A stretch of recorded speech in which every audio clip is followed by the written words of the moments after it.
L'Algérie, commence à être perçue par ses voisins, par son environnement géopolitique et par un certain nombre de puissances régionales et mondiales comme étant l'équivalent de l'Iran, mais en Afrique du Nord. Ce qui s'est passé en Libye, ce qui se passe au Sahel, au Niger, ce qui se passe entre la Turquie et la Libye, les éléments de langage qui sont utilisés par les pays du Sahel, qui se rapprochent de la Libye de Haftar, allié des Émirats et d'Israël, du Maroc, partenaire exclusif d'Israël sur le plan militaire dans la région. L'Algérie, comme l'Iran, est le sponsor du terrorisme, et le parrain des organisations terroristes internationales, et le financier ou le soutien des organisations terroristes. Je vais vous montrer aujourd'hui ce qu'un lobbyiste israélien qui s'appelle Meir Masri a publié sur son Twitter. بالك ما كنتش تشوفوا في l'image مليحة. مير مصري اليوم إيران وغدا الجزائر. إسرائيل تحارب الإرهاب. L'Iran soutient le Hamas, le Hezbollah et les Houthis. L'Algérie, selon ce lobbyiste israélien, protège et soutient l'AQMI, l'Al-Qaïda au Maghreb qui prospère au Sahel, et le groupe JNIM, le JNIM qui est lié à l'État islamique, c'est un groupe terroriste, le Polisario, dans la même catégorie des organisations terroristes financées par l'Algérie. Haïlik l'image. On peut pas renier cela, on peut pas nier cela, on peut pas le nier. L'Algérie, commence à être perçue par ses voisins, par son environnement géopolitique et par un certain nombre de puissances régionales et mondiales comme étant l'équivalent de l'Iran, mais en Afrique du Nord. Et ce glissement très dangereux qui vise à ériger, à transformer, à considérer, à classer l'Algérie dans la même case que l'Iran, permettrait aux adversaires de l'Algérie de justifier leur politique hostile et agressive et d'exposer éventuellement l'Algérie à une menace d'agression extérieure comme le subit actuellement l'Iran.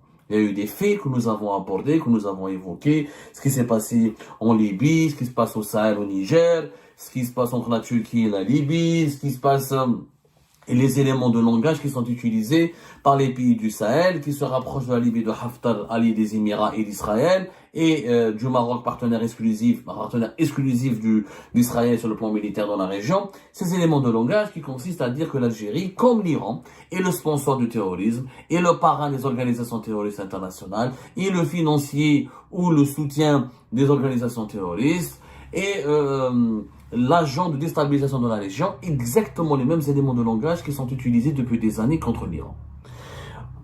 Des gens n'ont pas voulu me croire, d'autres m'ont cru, le débat certains m'ont insulté sans s'attarder sur les arguments, pensant que je voulais effrayer les Algériens et les Algériens, que je veux juste semer le désordre. Je vais vous montrer aujourd'hui ce qu'un lobbyiste israélien qui s'appelle Meir Masri a publié sur son Twitter, sur son compte X. Regardez bien l'image. En arabe, le message est très clair. L'image Haïlik, sur son compte X. بالك ما كنتش تشوفوا في l'image مليحة. مير مصري اليوم إيران وغدا الجزائر. إسرائيل تحارب الإرهاب. اليوم إيران وغدا الجزائر. إسرائيل تحارب الإرهاب. Aujourd'hui c'est l'Iran, demain c'est Israël, demain c'est l'Algérie. Israël combat le terrorisme. Et il a mis cette image incroyable. Algérie-Iran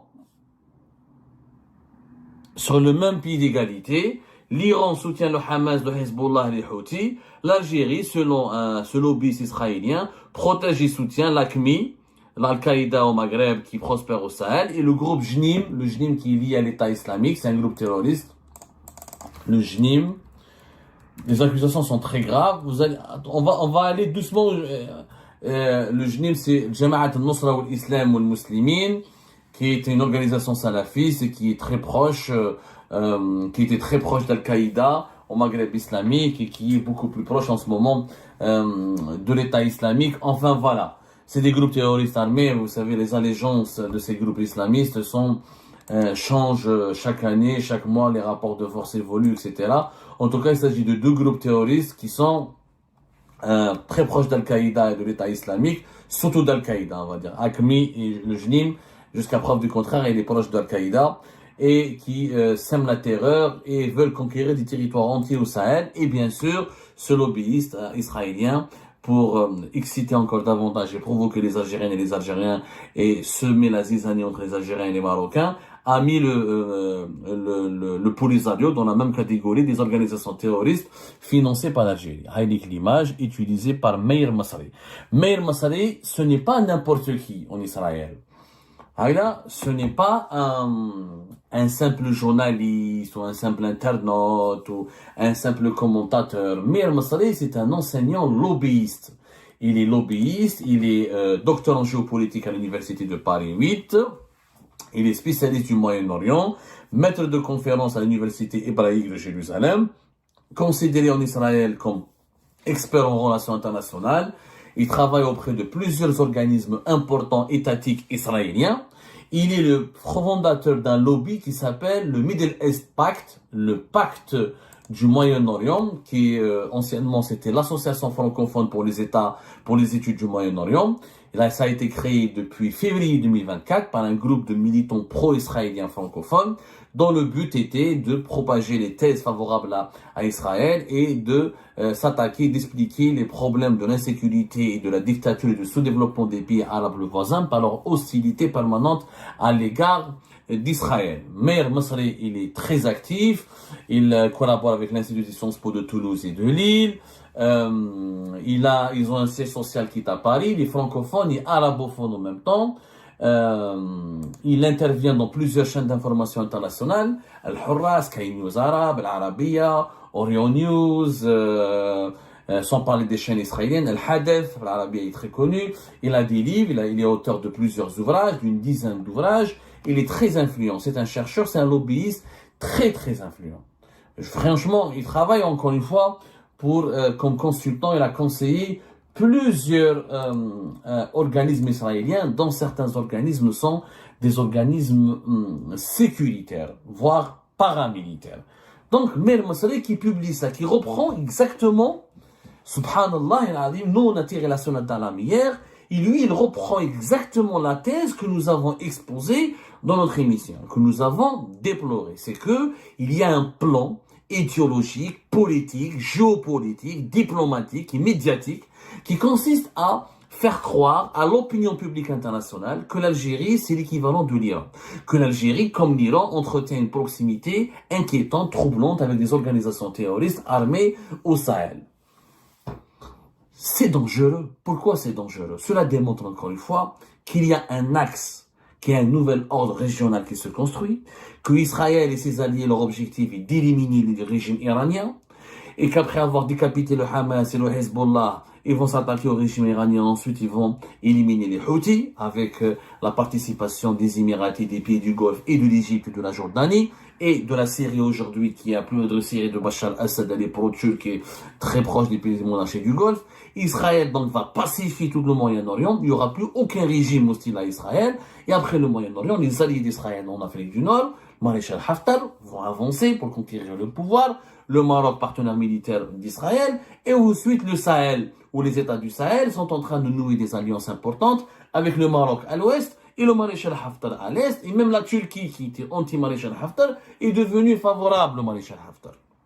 On a parlé de ce qui s'est passé le 4 avril 2025, quand le fils de Maréchal Haftar a été accueilli royalement à Ankara, où des contrats militaires et des coopérations militaires a été actés et signés et conclus. Des contrats et des accords ont été conclus entre Maréchal Haftar et la Turquie. Donc la Turquie, que je rappelle, le double jeu de la Turquie, membre de l'Alliance, membre de l'OTAN, relations diplomatiques importantes et commerciales et économiques importantes avec Israël et les pays alliés d'Israël, mais elle essaie de nous faire croire qu'elle est une politique anti-israélienne. C'est ce double jeu, comme le double jeu du Qatar, qui est une plateforme, un carrefour de négociation importante entre Israël et ses alliés et leurs adversaires, mais du discours officiel, il nous fait croire que c'est un pays antisioniste. Le seul pays antisioniste, volontairement antisioniste, violemment antisioniste, c'est l'Algérie, qui utilise l'antisionisme comme une base, comme un pilier idéologique pour justifier l'existence du régime et pour gérer les affaires internes du pays. Vous allez me dire que ce tweet est une provocation fortuite? Pas du tout. C'est un acte, pas un acte d'hostilité débile, c'est une préparation, c'est un endoctrinement de l'opinion publique, c'est une exploration des profondeurs de la géopolitique internationale pour préparer le terrain effectivement à un plan consistant à considérer l'Algérie comme un obstacle à la paix et à la stabilité dans la région, comme exactement l'Iran. L'objectif de ce plan est de recréer, semer la zizanie entre l'Algérie et tous ses voisins, et de encercler l'Algérie par des États et des pays qui lui sont hostiles, puisque ces pays-là seront endoctrinés et convaincus malheureusement que l'Algérie, leur adversaire, est une menace contre leur stabilité et leur sécurité nationale. Voilà ce plan. Ce que je disais hier dans mon émission est illustré parfaitement par ce tweet de Meir Masri, du lobbyiste israélien Meir Masri. Maintenant, bien sûr, la propagande ou le plan secret d'Israël et de ses alliés, le plan hégémonique que veulent mettre en place Israël et ses alliés dans la région, n'est pas la seule explication, n'est pas la seule source des déboires de l'Algérie avec ses voisins, des déboires géopolitiques. Les dirigeants algériens, qui effectivement ont commis de graves maladresses.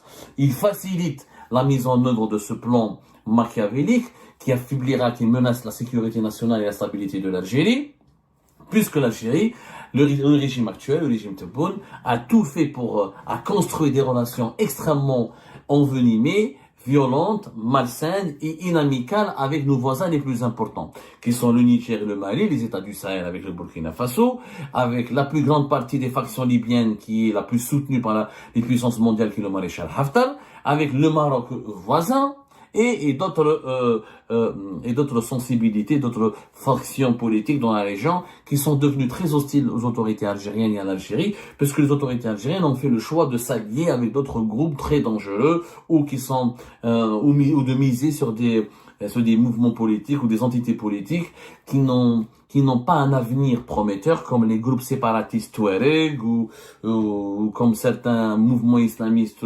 en Libye, ou comme certains leaders politiques en Libye qui manquent d'épaisseur et de popularité et de légitimité. Le problème, il est là. C'est qu'effectivement, il y a une très mauvaise orientation de la part des autorités algériennes actuelles. Il y a un très mauvais positionnement, il y a eu des maladresses et des bêtises, mais il y a un plan qui consiste à construire un nouvel ordre régional qui va de Rabat jusqu'à Téhéran. Et dans ce nouvel ordre régional, il n'y aura plus de place pour des régimes nationalistes, pana-arabes, qui utilisent le discours archaïque et idéologique des années 70 et qui pratiquent un antisionisme maladif. Donc, on peut pas renier cela, on peut pas nier cela, on peut pas le nier. Les Algériennes et les Algériens pensent que leur patriotisme, que l'amour de la patrie suffit. Oui, les Soudanais aussi aimaient leur pays. Est-ce que l'amour des Soudanais a empêché que leur pays se divise en deux en 2011, avec un Soudan du Nord et un Soudan du Sud? Les Congolais aussi, ils aiment leur pays. Est-ce que l'amour des Congolais pour leur pays les a empêchés d'être pillés par le Rwanda voisin et d'avoir des problèmes avec le Rwanda voisin? Le patriotisme ne suffit pas. Le patriotisme, c'est la puissance, c'est la force, c'est le développement qui garantissent la sécurité et la stabilité d'un pays. Ce n'est pas le patriotisme n'est qu'un slogan. Tout le monde est patriote. Est-ce qu'il y a un pays où il n'y a pas de patriotisme? Quand je vois les Algériens, ils pensent que c'est pas avec moi tout est vivre en Algérie qui vont protéger le pays. C'est avec un développement local, avec une justice sociale, avec une démocratie locale, avec une industrie locale, avec une économie puissante localement, qui nous permettra de financer notre sécurité nationale et qui nous permettra, et avec tous ces acquis-là, nous manquons de cohésion. Nous manquons de cohésion. Vous n'allez peut-être pas... Ils ne sont pas informés, les Algériens, faute de liberté de la presse et d'une presse libre et professionnelle. Allez voir les activités du MAC, du mouvement pour l'autodétermination de la Kabylie, qui est très active, qui est accueilli par de nombreux politiques étrangers, notamment ici en France. On en parlera dans une émission à part. Il y a un danger contre la sécurité nationale. Mais ce danger est appuyé d'abord par la mauvaise gouvernance, par la désunion provoquée par une politique arbitraire de clochardisation des élites de la société civile et de persécution des voix intellectuelles les plus sages et les plus sensées du pays. Et malheureusement, ça fragilise le pays, ça expose l'Algérie aux menaces de certains lobbies qui travaillent pour un nouvel ordre régional qui sera totalement favorable à Israël et à ses alliés. C'est la conjugaison d'une fragilité locale, d'une faiblesse locale, d'un